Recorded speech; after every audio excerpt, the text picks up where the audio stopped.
Hey there and welcome to The Hidden Chest, where I talk about overlooked, underrated, or underappreciated games you might not have tried. And man, it's been a long time since the last WarioWare game, huh? I think many people would argue that the last true-blooded game in the series was Smooth Moves, a whopping 12 years ago. So when WarioWare Gold was announced out of nowhere, as a fan of the series, it ended up being one of my most hyped games of the year. But does anyone else actually care? It was announced to very little fanfare, and while we don't have access to sales here in the States, in Great Britain it barely cracked the top 40 at launch. Only just barely beating out Mario Kart 7 of all things, and losing to WWE 2K18.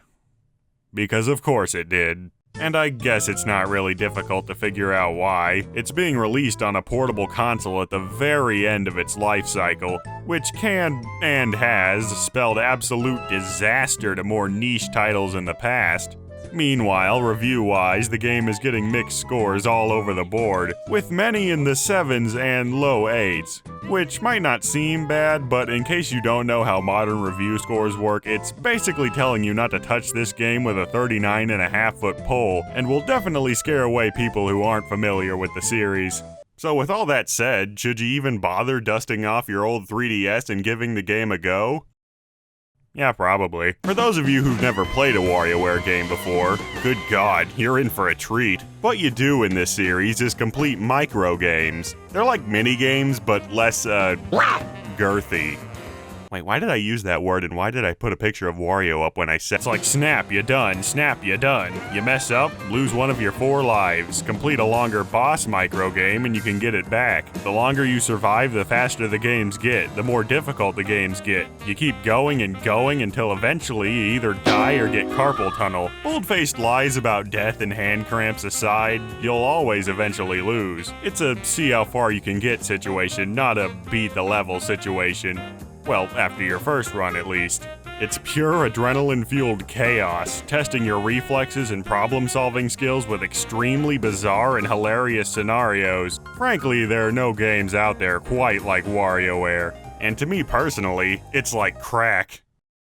Okay, stop doing that. So with introductions out of the way, what does WarioWare Gold have going for it compared to the other entries in the series? Well, for starters, it has more microgames than any of the others, with an immense 316 in total. Thanks in no small part to the fact that it compiles and remixes about 250 of the best microgames from throughout the series, played by using buttons, twisting, and touch controls. And unlike Mario Party The Top 100, this actually feels like a best-of compilation and not, whatever the heck Mario Party The Top 100 was. Now, to veterans of the series, you might worry that the game won't be able to surprise you or might be a bit stale due to the reused content, but let me assure you that as a massive fan of WarioWare, who's played every entry in the series semi-religiously, this is not the case. Trust me, it's just as insane and spontaneous as it's ever been. Not to mention that many old microgames have been visually remixed with tons of added flair. Like, check out this game from WarioWare Twisted. Just your average teeth removal simulation, right? Well, now it's Tim Burton. The quality of games here is top-notch. Bad microgames in WarioWare can really suck, so luckily there are very few losers here. I mean, I can count all of the bad ones on one hand, so out of 316 microgames, that's a pretty good track record, I think. Speaking of good track records, like other WarioWare games before it, Gold has a low graphical budget, but makes it work with bucket loads of charm. Each microgame has its own unique art style, and each individual microgame can have multiple goofs and gags, either randomly occurring or depending on your difficulty level. And that's on top of the already goofy scenarios. At this point, we're in danger of reaching Goof Troop levels of goof. Meanwhile, the characters exist, and I gotta admit, playing this game made me realize just how much I missed these guys. You'll notice they all got redesigns here, and while I was a bit iffy about it at first, looking back, these are all amazing improvements. Like, look at this hunchbacked loser and his unappealing head shape. Dr. Crygore? More like Dr. Flygore. because he's looking fly. Dab. Also, in a bizarre twist by Nintendo standards, every character in this game is completely voice acted. And while this once again worried me due to the previously mentioned low budget, every single voice actor here absolutely nailed their roles. Mike, thank Gallium. I mean, there you are. Yes, it is me. I was worried about you. Worried. Why did you run off like that?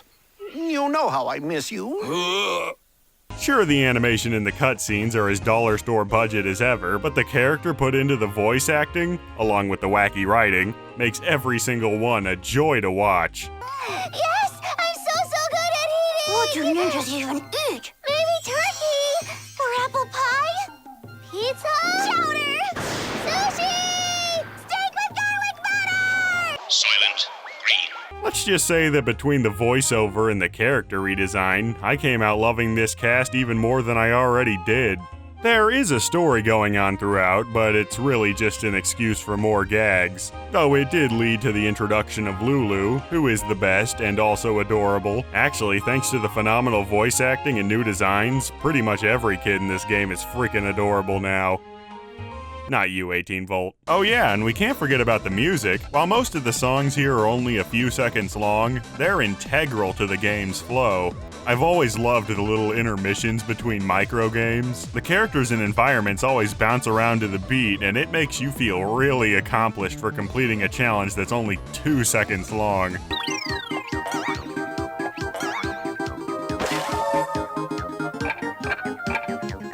Nailed it! All in all, this is some A+ material right here. Wait a second, did somebody just say financial compensation? Oi, you! Shut your mouth and look at my wad! Doing stuff in this game gets you money. Put money into this machine and you get stuff. And to be honest, it's pretty hit or miss. A lot of it's just flat out filler.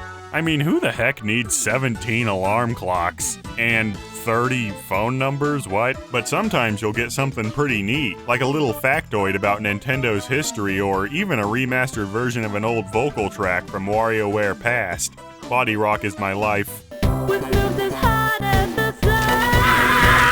And sometimes you'll get something absolutely amazing. And when I say something, I mean one of this game's great bonus minigames. These arcade-style extras are surprisingly fun and addicting. There are 14 in total and range from Micro Golf, Metroid 2, The Return of Sameow. Of course, there's the WarioWare staple of Pioro, and the surprisingly complex Pumpkin Panic for all you Ashley fans out there, because apparently there are a lot of those. Plus, once you unlock every single collectible, you unlock a new mode and even more collectibles. I mean, I'm not gonna spoil it or anything, but it's a pretty cool surprise. On top of that, there are even some base game unlockables. The game's story mode has 15 full levels and 3 tutorial levels, but once you complete them all, you unlock challenge mode, which has 9 more unique ways to play, including the classic elevator modes and a bunch of other crazy stuff I won't spoil, with the exception of the return of Gamer from Game & Wario. Most of you probably recognize it from Super Smash Bros., but I'm just glad to see that such an amazing mode can be in a game that isn't let's just say, I'm not gonna say anything.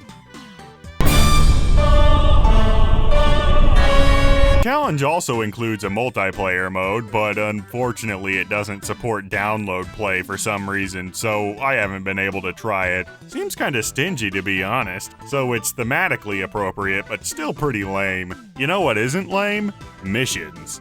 They're basically achievements, even minigames have them, and for each one you complete you get some money. It's a really fun incentive to keep on playing.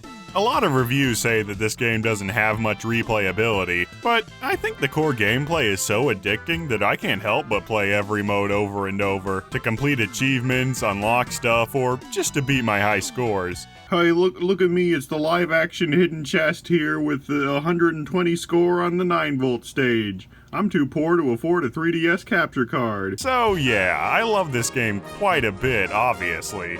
But is it worth $40? I'd say unless you're some sort of stupid cave goblin who hates the concept of fun, then yeah. Okay, real talk. If you're the type of person who really doesn't care about high scores, even with in-game rewards and achievements, and you just want to steam through the story mode and move on to your next big adventure, then this title might not be for you. But who knows? I normally don't care about high scores and I love this game. It really goes to show just how pure, goofy, and fun it is. And if you don't believe me, then try out the demo for yourself. You won't be disappointed. Probably. I don't know you. Now, if you'll excuse me, I'm gonna get back to playing. I can't get enough of this game's tongue-in-cheek sense of humor. Actually, never mind. I'm just gonna go vomit.